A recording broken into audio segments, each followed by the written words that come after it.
You really don't know. You really don't know who's sitting beside you. You're riding a bus, who's sitting beside you in the bus, or you're in a plane. You have no clue that that person may be a complete stranger in your eyes, but before God, God looking on, seeing 25 generations removed of the same tribe. And you and I would never know it.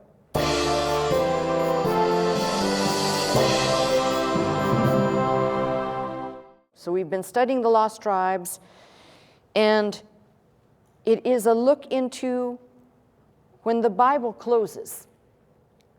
And specifically, I don't want to just say the Old Testament, but when the Bible closes and there's no more to be added, don't think that somehow God went silent and he's no more to be heard from. In fact, what I love about this series is as we begin to follow the people migrating, and if you're looking, for example, in some of the apocryphal books and some of the other materials, you find right there where it says they would go into a land where no man had dwelt before, that they'd go to lands far to the east, far to the west. So there's enough information there to say we're laying down a foundation. It's a gargantuan task.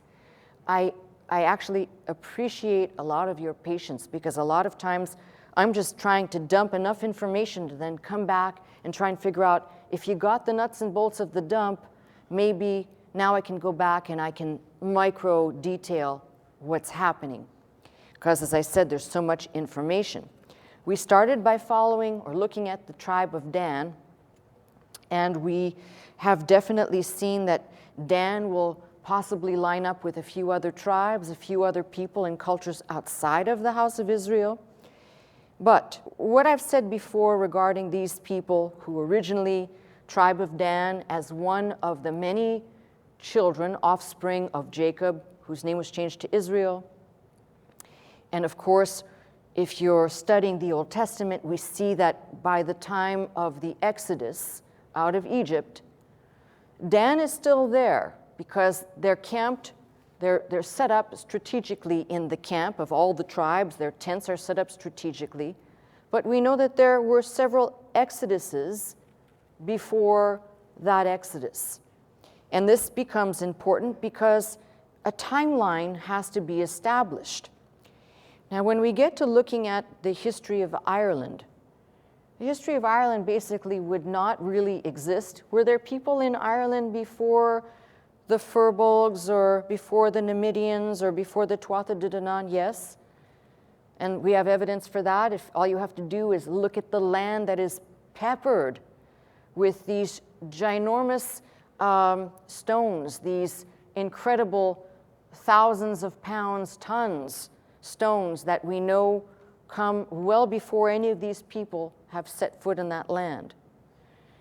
But that's a story for a different day. We're looking at these people in particular who belong to what we're calling the lost house or the lost tribe of Israel. So were there people there? Yes. But what is interesting is I referenced a people called the Firbolgs. Now those people, and I think I failed to say this, those people are on the Emerald Isle. They are there. And we don't know where they come from, but actually we do. They were enslaved. They were actually part of a first group of people who basically fled. It may have been along the lines at the same time either of Dan in its first initial leaving Egypt before the children of Israel went into bondage. And what we have there is we have these people that get enslaved somewhere in the Greek Isles. They free themselves, they flee, they find that land, they settle there. So make no mistake when I say that when there are successive waves of people landing there, and it happens, we're not talking about close together in close proximity, that the next people who land there, for example, if it's the Numidians, they don't know if they're related to these people. And by the time the Tuatha De Danann will land, the tribe of Dan will land and encounter the Firbolgs in Ireland, they will not know that that's their kin. So if you can even imagine this, And while we talk about people being killed by war of every kind, these are people that just basically landed and ensued, basically, it's either conquer or be conquered. And part of that conquering included killing. So there's a pattern of that, and we'll see ultimately the final people to land in Ireland, who I've mentioned, the Milesians. There's a lot of, this is where there's a lot of difficulty because there's so much ambiguity around these particular people that we'll have to kind of walk this back a little bit, perhaps in this lesson, maybe in the next one, not quite sure. But what is strange is we do have a record before the Firbolgs arrived in Ireland. Remember, we're still talking about people who are identified as belonging to the tribe of Dan, no matter what nomenclature you're going to call them by. But the first one who we know of is Part de Leon. And here's what's really bizarre. It is stated in several different records that Part de Leon landed there with 8 people, including himself, 4 men and 4 women, having passed through the dangers beyond the Pillars of Hercules after the flood. Now, I do not want to tell you that this is Noah because I don't believe it is. However, I find that as I search, I'm finding more allusions to biblical material than previously ever seen. Here's a man who basically, with 8 souls on board, according to this legend, begins to colonize that area after the flood. And you tell me that doesn't sound like biblical Noah to you. So there's always these strange parallels, but we know that these people were like rabbits. They were repopulating. They were taking a commission of some kind real seriously. They were repopulating like rabbits. So we know that a plague hit the Firbolgs, and about 9,000 immediately were wiped out in this plague. Then eventually, as I said, we have the Tuatha De Danann that arrived, the tribe of Dan that arrived, and some very interesting things are said about them. Again, if you're reading other materials, you might find that they were accused of being wizards and witches, and they were accused of necromancy. Well, none of that is true. The truth is that they were, the Tuatha De Danann, the tribe of Dan, were so advanced as a culture. They had, because of their exposure to the Philistines, to the Phoenicians, they had knowledge about glass blowing. I mean, talk about early concepts that we can't even wrap our minds around. They had different techniques that nowadays we'd say, well, that's a given, but back then had not yet been seen. So if you can imagine, for example, lighting a fire without having to rub wood together or how to get a fire started, and they basically developed a technique to start a fire without doing that. Of course, you'd look like a wizard or a magician in that day. No way that this could be something that every human being would eventually learn and know and do, right? So they were accused of a lot of things, not true, but they did have great wisdom. And of course, their wisdom is even unmatched to the people that come after them, the Milesians. And this is quite interesting because here is where there is a big split. I'll just tell you now, and then maybe we can sort it out.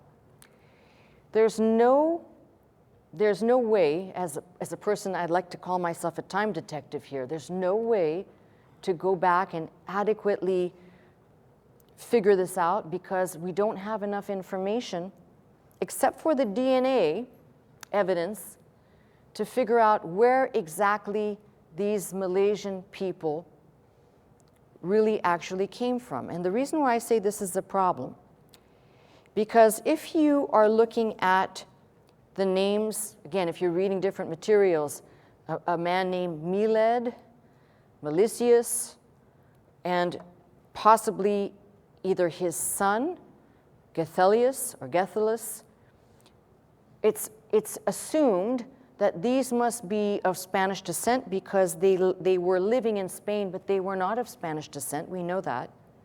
We know that they had to come from somewhere in the Levant, the Holy Land area. Okay, we know that. But where there is no agreement, and I'll tell you, when I have an opinion, I tell you what the opinion is.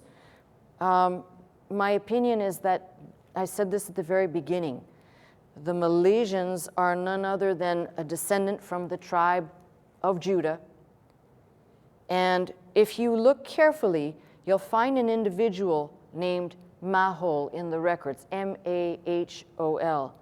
I'm almost inclined to believe that this Mahol may actually be the key to figuring out who the Malaysians are, but that's something so minute and probably so irrelevant. But if you're like me, you can hit a wall somewhere and you can say, it doesn't make sense, there's contradictions here, what do? Park it, put it aside, don't get hung up on it, because eventually more information comes that brings a little bit more clarity. So hold that thought right there. Now, back to these people in Ireland. We know that the Tuatha De Danann, when they landed, they fought the Firbolgs for 4 days. The king, their Firbolg king, was killed in battle, and a man named Sreng, who was the most formidable Firbolg warrior, he basically maimed the king of the Tuatha De Danann, whose name I believe is Nauda. In English would be Nauda or Naida. They cut off his hand. And just listen to how strange this is. He was not allowed to rule anymore because he was maimed. Now, that's only strange if you know about Hebrew customs and what it would take for someone to be put in the position of being a ruler. If you had some defect, you could not rule. So it's interesting that they remove him. They actually make him a silver prosthetic hand, and he gets a little nickname of Silver Hand. Go figure that. I couldn't have seen that one coming, right? But the man who rules in his stead for 7 years is so evil and so corrupt. He is not an overseer of the people. He doesn't care about his tribe. He's only interested in, he really is the stereotype that Hollywood is portrayed as more of a barbaric type. And so, hated enough, he eventually flees. He goes to the Hybrids, or the Hebrides, and basically raises up his own army to come back and attack his own kin. Nice guy. In the process, they reinstate Silverhand. So old Silverhand is back ruling because there's no king. But when this Breus comes back, just to show you, I'm trying to paint the picture of what type of mentality they had.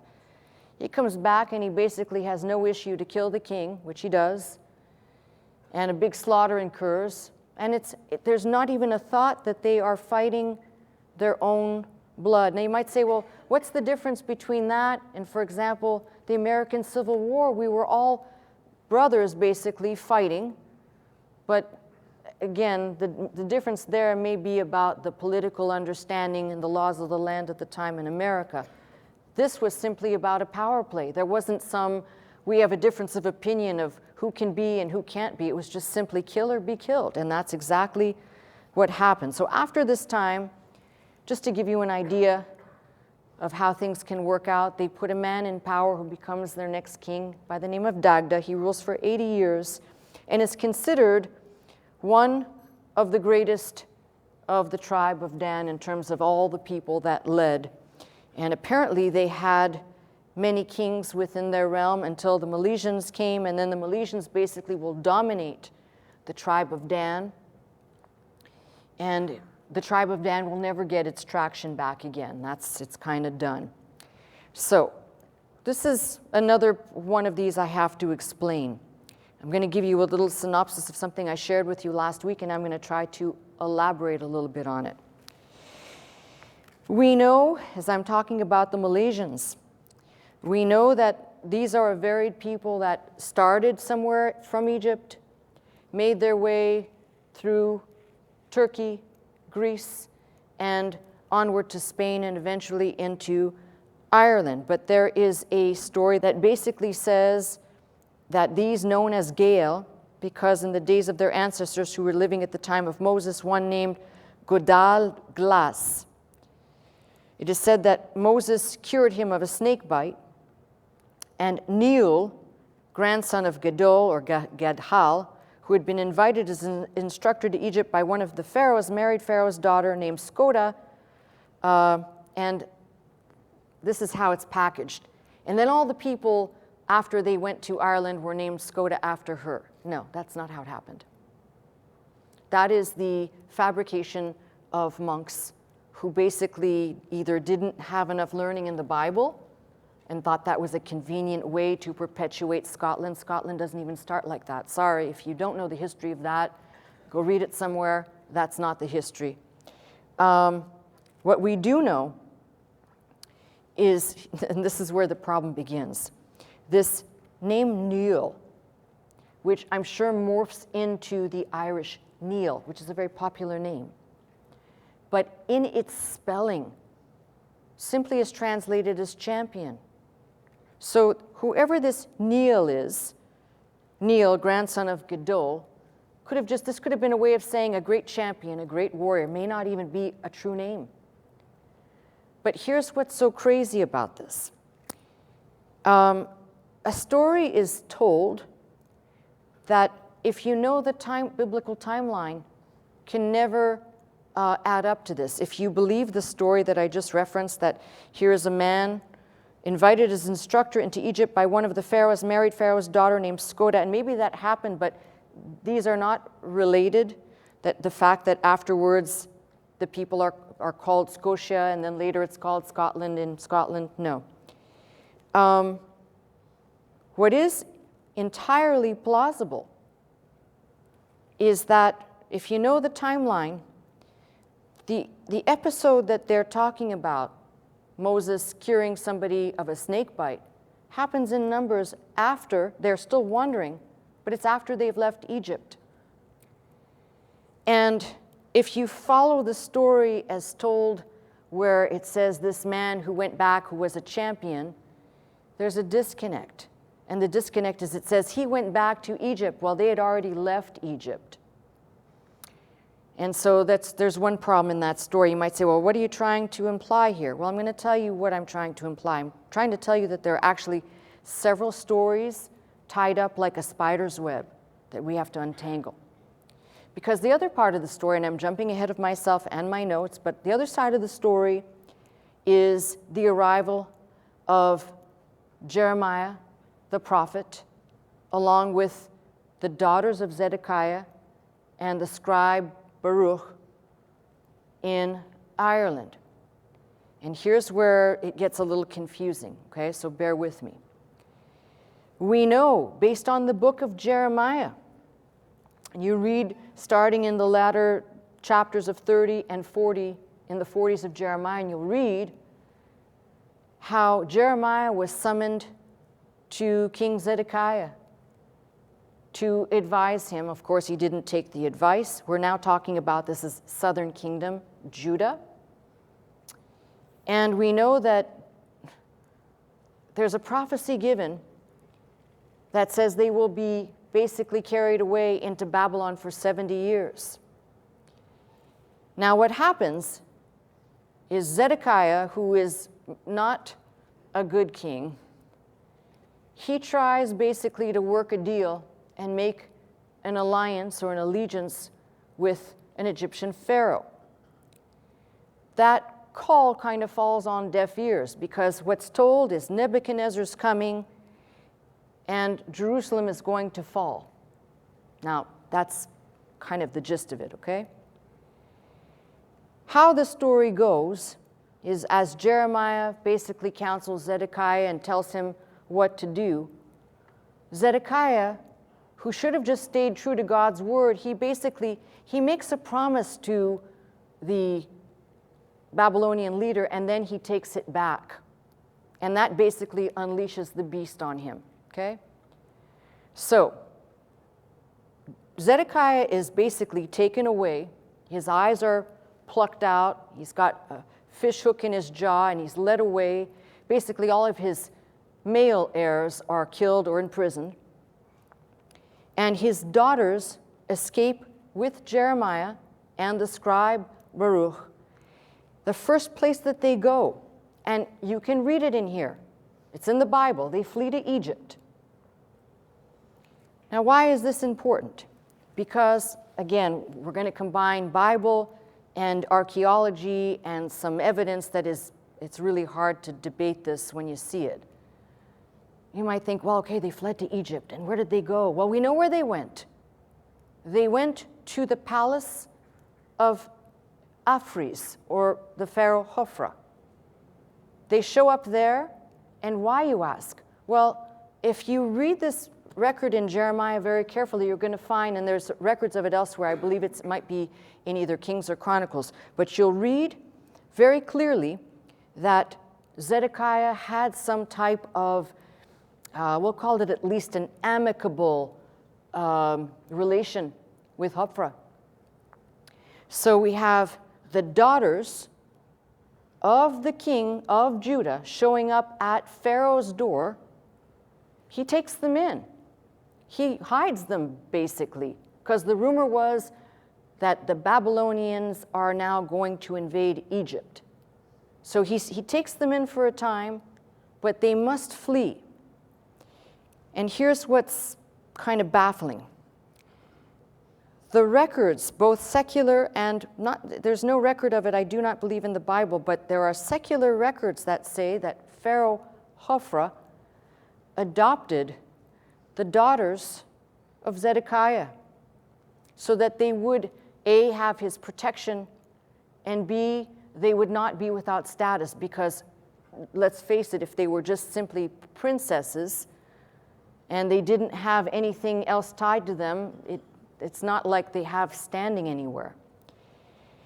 Now, as the record goes, I believe this would have been in the 1880s, early 1900s, when they were excavating the palace of Hofra. They found an inscription there. And the inscription reads, the palace, I wish I would actually read it to you the way it properly reads. Kisir bint el Yehudihi, palace of the daughter of Judah. Okay? So I don't know what you want to do with that. You could say, well, somebody put that there by accident. Okay? Here's what we do know. We don't know about how many people were with them, only that the daughters, plural, of Zedekiah, Jeremiah, and the scribe. Now, were there other people? There had to have been other people. But I want you to see this very carefully. What we do know, the stone that is called the stone of destiny, or the stone of scone, that stone was with them. That is the stone, if you're not familiar with this, that is the stone that Jacob laid his head upon when he saw the image of the angels going up and down the ladder. And he said, surely God was in this place and I knew it not. That stone purportedly got transported until the time of this time, and they brought that stone with them. And I'm imagining that stone's probably of a decent weight. Now, the other part of this is legend, I believe. And the legend says that they also brought the Ark of the Covenant with them. Now, the reason why I do not think so is, can you imagine, first of all, the Ark of the Covenant had to have some weight to it, okay? I don't know if anybody remembers or wants to guess about the approximate weight of the Ark, but I highly doubt that an old man, actually 2 elderly men and 2 young women, maybe a couple of other people with them, I highly doubt that they were carrying this thing properly, by the way, through the poles and everything like you're supposed to do, while they're running and they're hiding. Yeah, let's go. No one will see us. Yeah, all right, making good progress here, right? Don't think so. I don't think that's the way it happened, okay? I just don't. I'm sorry. In fact, I don't even believe that part of the story is true for many other reasons. As I've said before, we can pick apart the Bible, but there is no ark in Ezekiel's temple, and I believe there is reason for that, so let's leave that one alone. I don't believe that happened. But here's where it gets confusing. If the daughters of Zedekiah were adopted by Pharaoh, and they may have actually borne Egyptian names, just like Joseph. Joseph he was given an Egyptian name as well, okay? So it's possible that one of the daughters, say maybe their name given by Pharaoh was Skoda. And that's possible because the legend has it, but it's not. You'll see why in a minute. Because the legend has it that these people took off then, whether you want to call it, let's just say Zedekiah's daughters, Jeremiah and the scribe, and maybe a few others, and they took off and they set sail. We know that when they set sail, and there's actually a chronicle of this. Why? Because they had a scribe with them. Hello. And that's what scribes do, is they write, okay? So whether they're copying or they're writing, it doesn't matter. That's what they do. So we know that they departed from Egypt. They hit very bad weather. Their ship suffered damage. They actually stayed in the estuary of Tiber, just outside of Rome for a while. Then they set on their journey, and once they left the estuary of Tiber, they hit a really bad storm. Their ship was badly damaged. And word came just before they got to Spain, I'm going to use the proper word, that some royalty was coming, but no one knew. It was kind of a word that had just circulated. Who knows how that happened?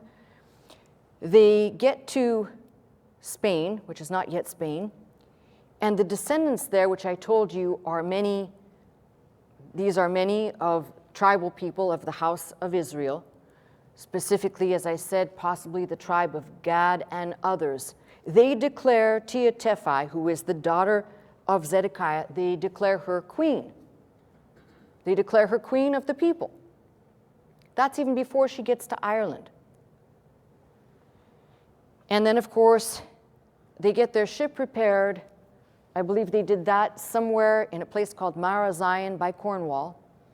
And by the time they arrived there, the high-ranking officials knew of who she was, and that leads you to, they finally arrive in Ireland, and the story goes on. Here's the problem. Two parallel stories. One has the story of Newell, grandson of Gedol, who marries Skoda. But I want you to think about this.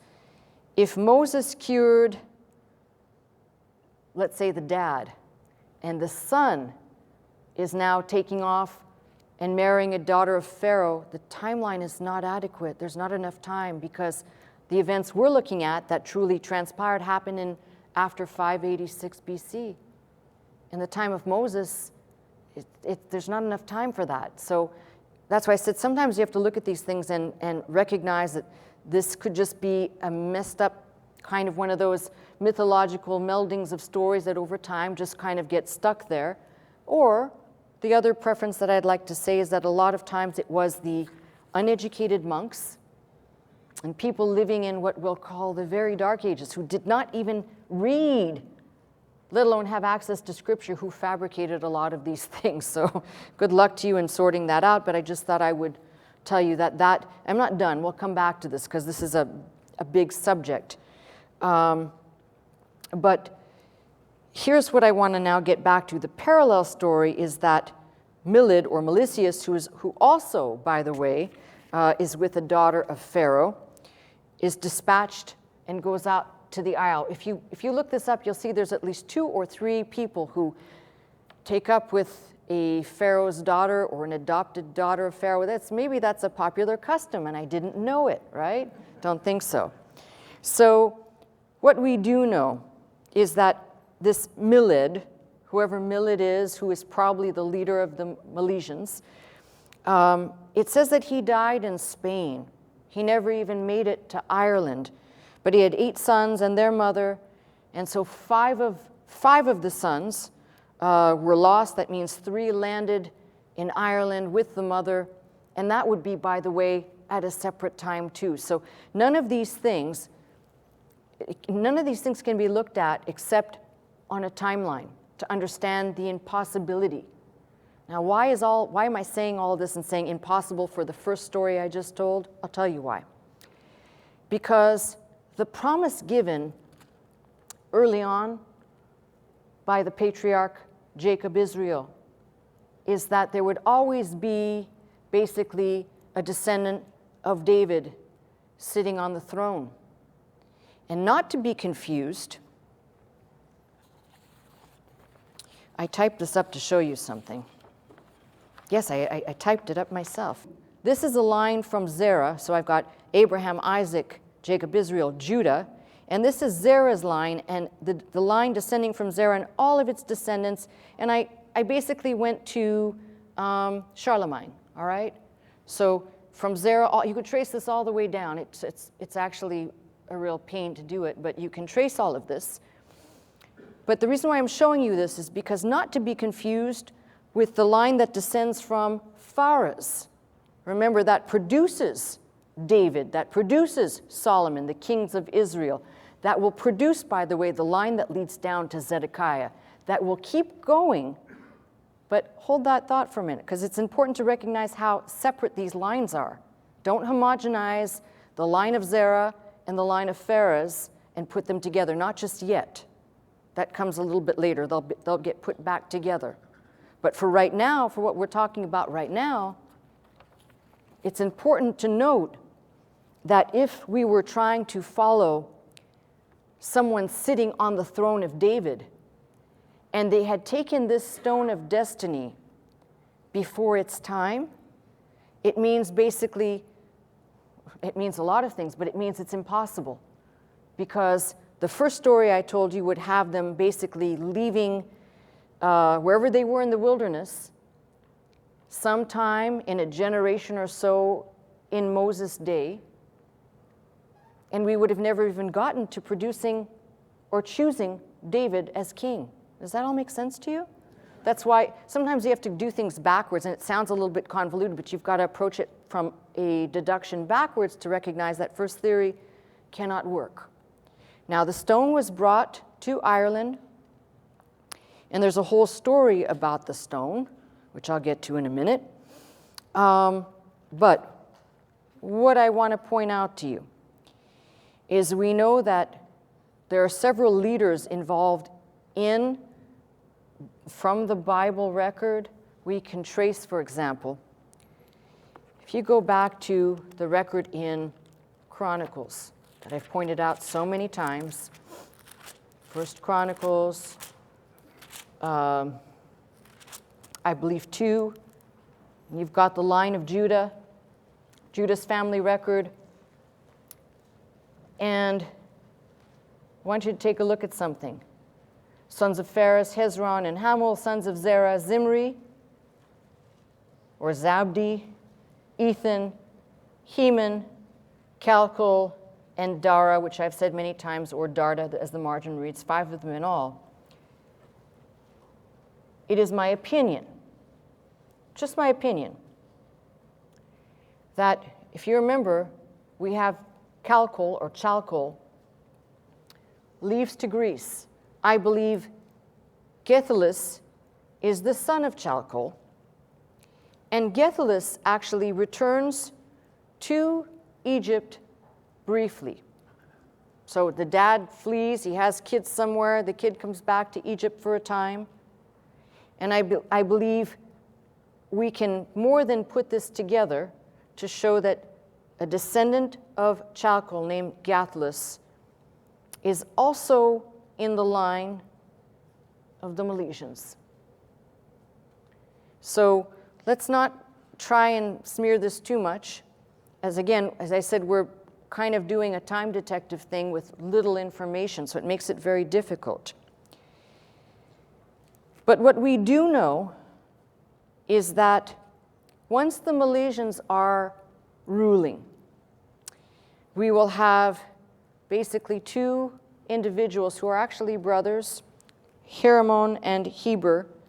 And I don't think that's an accident either, that if you look, you'll find a lot of names everywhere with the HBR, Hibernia, or Birnia, all of those names that certainly they either come from this individual's name or they're coming from Eber in that line of genealogies that is in Noah's line.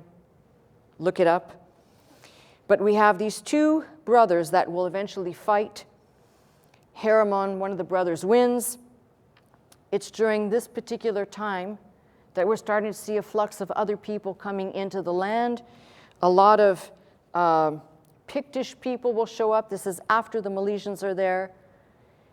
And what's interesting is everything is interconnected. Don't think they're separate things. The Pictish chiefs arrive and they are given wives that are of Milesian, either Danish or Milesian descent. And they are basically told, take them to Alba, Scotland. Under one condition, that you adhere to the laws basically of the birth being established, or the entity of the child, nowadays I guess you could say it like that, as the practice female line of succession, meaning everything is determined upon the mother. So I think that's interesting. Why? Because there's another Hebrew trait that comes out. Kind of interesting. And all of these are strange little, you can say strange little coincidences, but are they really? Okay. What do the Milesians bring to the table? Well, probably not too much. They take credit for being the first to smelt gold, but I don't think that's true. They introduced gold ornaments. I don't think that's true either, because gold ornaments, we know, existed in Egypt and elsewhere long before these people. And various clothing for various colored clothing, which I also don't think is true, because just think of Jacob or Joseph and his multicolored coat. These are not inventors of too much, by the way. I think they're squatters more than anything, but they claim to have invented a lot, so just so you know. All right, then there is this, and I'm circling back to this. Olam Fadla, who is the blessed leader for 40 years, purportedly, 7 or 8 centuries before Christ. Now, most biblical scholars say this is Jeremiah.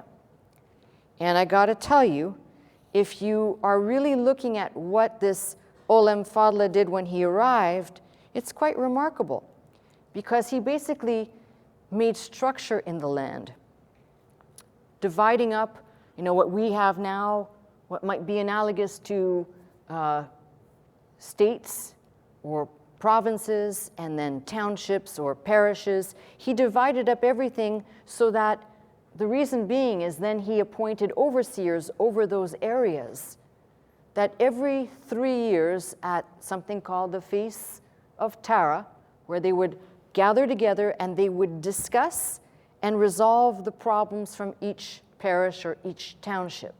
And you don't think that has a biblical ring to it when you realize, for example, when Moses set up people to be overseers, there's all of these parallels. I'm sorry, but you can't help but look at this and say, well, there's really strong evidence. But the greater evidence to look at is this person who arrived, who many people have wrongly identified. I've heard all kinds of crazy stuff, that this must be David. Well, how could David be ruling and fighting the Philistines and all the battles he fought and fleeing from Saul and hiding in a cave and be ruling for 40 years in Ireland? I'd like to see that happen, but I don't think that's so.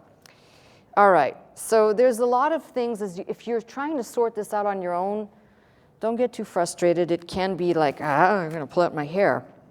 What we do know is that, first of all, Tara and the hill of Tara was there before Teotephai, the daughter of Zedekiah, got there. And I do not think, again, it's an accident that the hill of Tara, remember, language didn't necessarily come with vowels, all right? Especially if you are from the Semitic branch. So I want you to think that the hill of Tara could have very easily been the hill of Torah. There's all possibilities. There's nothing that's impossible here. As I said, Ireland has been called many things by many people. Hibernia, used by Caesar. Some trace the name to Ivernia, but you should remember the first settlers of the Milesian branch were known at least to the southern half of the island as Eber or Heber, not Milesians. That's another one of these, how do you get that, right? If it's that whole area is peppered with, from Spain, from the Hebrides, from the Ebro River, you've got all of these names that basically take you back to one concept, Hebrew. Coincidence? I don't know. Ire, E-I-R-E, Ireland, was the name the Northmen, and then the Saxon would use to identify the land beginning in the 9th and 10th century. Ir, I-R, land, or Ireland, that became Ireland. Aristotle in his time referred to this land as Urnia. The Latins would refer to it either as Hibernia or Scotia. And as I said, these are important things because there's something else that needs to be said on the account of this story I told you about Skoda. If anything, I would tell you attach to this the fact, if you remember, we talked about the sons of Isaac, the Sakasuni, that are also called Scythian, that are also called Skulthoi, Skuth. And when I look at Skoda, I can't help but thinking that I also see that Skuth. The concept is there, depending on how it was spelt. So this could also have just been indicative, not so much of a person's name, but basically of where they derive from or what tribe they associated with. Just keep that in your mind because, again, we're dealing with a good deal of ambiguity here. Ptolemy produced a map in the 2nd century that, for the most part of that land, is quite accurate. He identified over 16 tribes living in the land, and what is so mind-boggling is that there is an actual map that was copied from that map, and it's kind of mind-boggling that you'd have that much accuracy, not only just of the land itself, but of the tribes living there. And the tribes and their tribal names, if you have time, look it up. It's a good revelation on understanding that names mean something. So you can start looking up the names and see this is son of, for example, we are familiar with terms like McMaster, but that would be son of a master. Or, I mean, there's a ton of these names that aren't really Smith. Smith is not necessarily a name, but it was a vocation. So you might have McSmith, son of the Smith. And you start looking at these and you start realizing it is more than just breadcrumbs. There's a lot of information there on that map, which I hope eventually to get to. Let me debunk one more thing while I'm on a roll for being hated. And that was, this is what the Catholic Church likes to perpetuate, and it really just irks me. Because here's the thing, if you're going to tell history, at least try and be accurate. I realize that we can't always be 100% accurate because there's missing information, but if you don't know it, zip it, right? So what they did is basically, the story gets perpetuated that St. Patrick brought Christianity to the Emerald Isle in 432 AD, and the answer is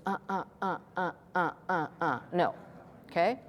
We know that a year before St. Patrick is recorded coming to the Emerald Isles, a man named Palladius was there before preaching in Christian congregations, but Vincentius of Beauvais wrote that James, the son of Zebedee, preached in Ireland, and that when he returned to Jerusalem, he was martyred, taking with him 7 Irish disciples.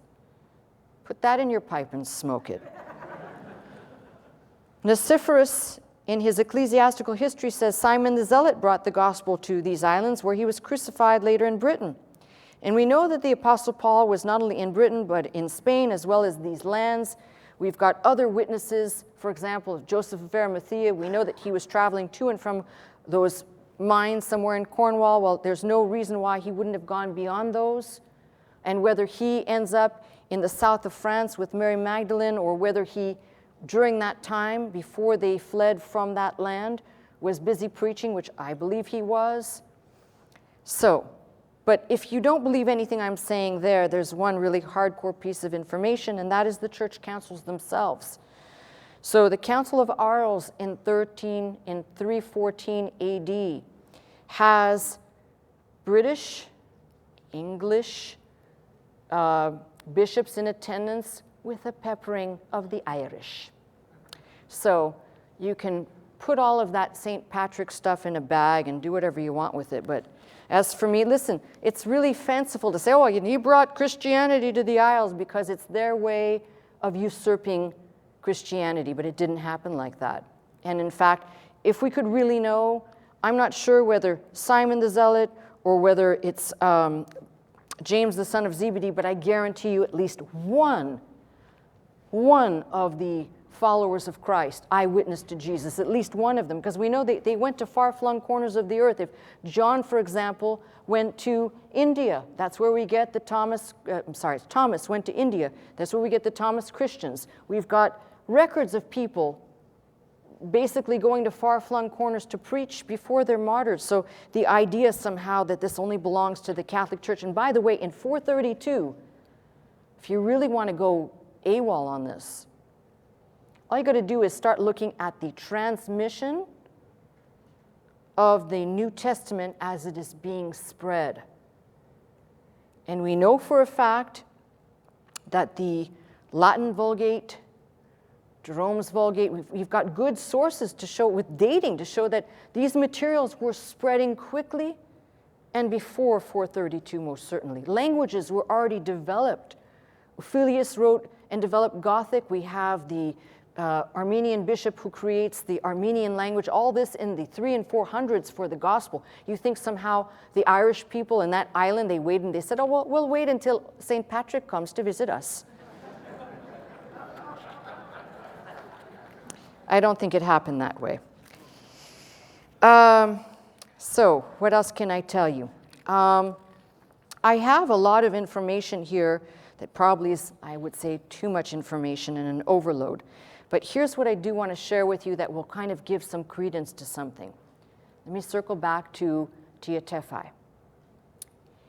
So the reason why I believe that Tia Tephi fled from Egypt and made her way to Ireland, but before in Egypt was adopted by Pharaoh Khafra, is this one thing, and this one thing only.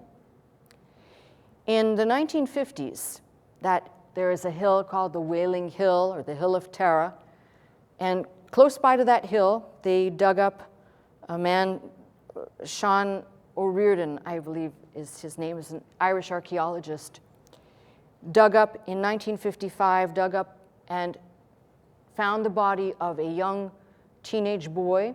Remember, Tia Tephi had 4 sons. The first one was a teenager and died and was buried there in that land. They unearthed, and what they find is the skeleton of a teenage boy, and he is basically decorated with a very large Egyptian beaded necklace. And they trace that necklace, the fabrication, everything about it, back to Khafra. And you tell me that this is just some magical made-up fairy tale and that some teenage boy liked necklaces and wore one while he was killed and ended up in a grave somewhere, and it just happened like that. Do you see what I'm saying? When you start looking at the evidence like that, you have to start saying, okay, there's elements to this that seem quite fanciful, but there are other things that are irrefutable. Now, the only thing I don't know, and I'm curious to know, that will be my next step to look into, is if they did DNA analysis on the boy. That was my big question. I couldn't find it anywhere, and I know I have a special site that I have to go to for this. But my guess is that the DNA will confirm what the necklace already says, that this indeed was Tia Tephi's son buried there on that hill, and whether or not she married, which I believe she did marry one of the kings of that land, and she became essentially both queen to those who basically made her that, the Gadites, and then later on of the people of that land. But you can talk about all of the fanciful things if you like, but the stone that they brought and the evidence of what this boy was wearing, these are two things that are very hard to ignore. Now, to the stone, and then I'm done. We know that the stone, according to legend, says that they brought it with them. And very interestingly enough, that this stone would have to be a part of most ceremonies, most high ceremonies, including coronation. We know that the stone was loaned to Fergus, the brother of Murdoch, king of Ireland, who had immigrated to Scotland, wanted the stone to be crowned king of the Irish who had settled there, but became Scottish. He wanted the stone, took it with him. The stone was not returned, but stayed in Scotland, where it became known as the Stone of Destiny. And then, of course, all Scottish kings were crowned upon it until 1296 AD. When Edward I of England invaded Scotland, he defeated the Scots, took the stone, and took it back. But here's the thing. Now, I don't know this, and I can't tell you because there's also great debate about this, whether the stone is the copy or not, who knows? The stone of Scone versus the stone of destiny, I don't know, and I'm not going to tell you that I even profess to know. But up until George VI, we know that people used this stone to be for their coronation. We know that it was reportedly said that it was used in Queen Elizabeth's coronation in 1953 as well. Who knows if it'll be used in King Charles? If that ever happens, who knows? We'll have to see about that. And I don't even know that we would see it because, by the way, it's placed under the chair upon which the newly crowned king or queen shall sit, and usually that chair is covered with regalia type vestment, so you probably won't be able to see it, but that has been part of the monarchy. So you have to ask yourself, if this stone didn't come here by way of Tia Tephi, what stone is this? And who cares about a stone from anywhere, for that matter, if it's just a stone? Now, I think maybe the only thing I've done today is sort out some fuzziness and maybe create some more fuzziness somewhere else as we're trying to track these people. But at least I know this. When God said that there will not be a time when a descendant, basically, of that line will not be sitting on the throne, thus far it's been kept. And if you follow the lines, I just showed you a list of rulers, and I'll keep building that list to basically map it out for you to show you that these very distinguishable lines, this line that I typed up will have mostly some kings of Frankish, kings of I believe there's probably 3 different lines of kings, but none of them are going to be classified as English. That will come from another line, and we'll see as the lines keep merging, especially with this, that if indeed the daughter of Zedekiah married a Malaysian king on the Isle of Ireland, then the breach that was between the Fares and Zara was brought back as one. But we have to investigate that to see whether or not that is true. Now, can you believe it? I have gone a second week bringing a book that I really want to read to you, but I'm out of time. So I'll have to save this one. Maybe I'll just start next week by no introduction, just start reading a book.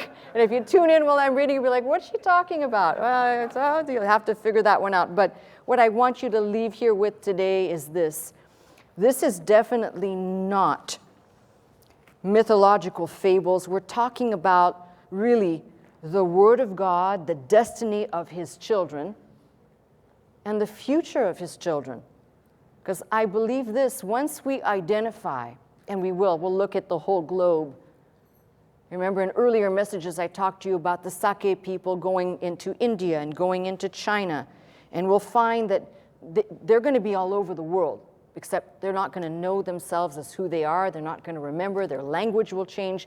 Even their looks eventually will change. But one thing does not change when we're following DNA.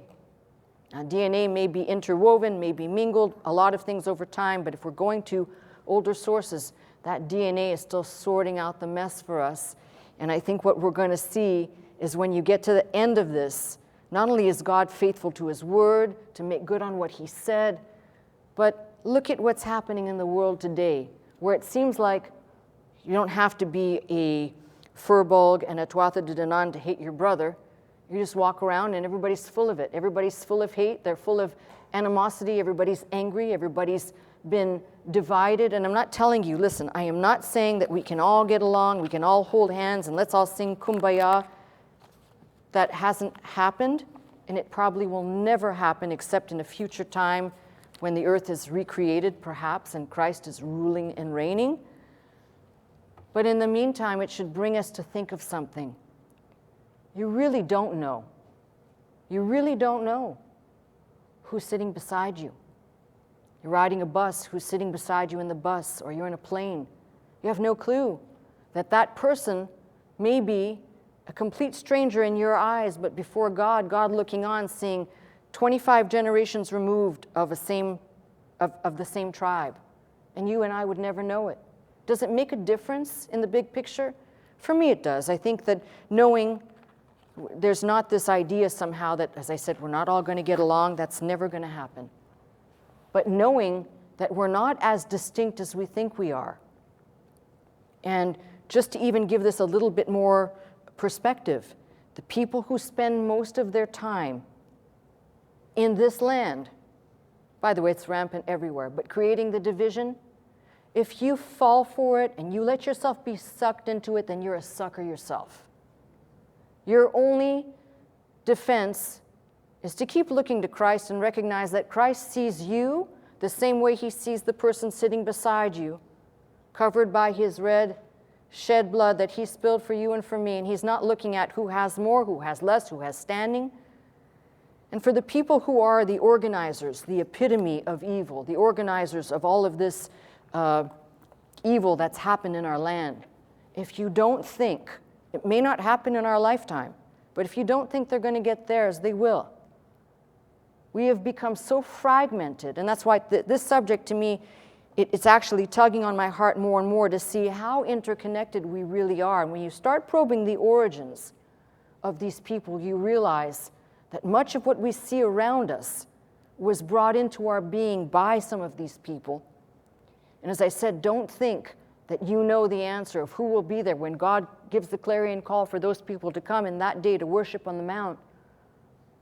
To not be surprised at who shows up, at who may have had the revelation. I believe that. You know, I believe that God will reveal at that time the origins of things, including where we all, well, if you believe in creation, of course, Adam and Eve, but to what line, to where did people come from, and how did we end up where we are? And did we just end up here because God's just bored now, or do we all have a distinct purpose? And I choose to believe we have a distinct purpose, some different, some more, some less, but we all have a distinct purpose for being here. Let God's word sort it out, and where God's word leaves off, this is what we're doing to put the pieces together to show there is great reason to trust God in all things, not just on the things closed in this book, but the things that are yet to come. That's my message. You've been watching me, Pastor Melissa Scott, live from Glendale, California at Faith Center. If you would like to attend the service with us Sunday morning at 11 a.m., simply call 1-800-338-3030 to receive your pass. If you'd like more teaching and you'd like to go straight to our website, the address is www.pastormelissascott.com.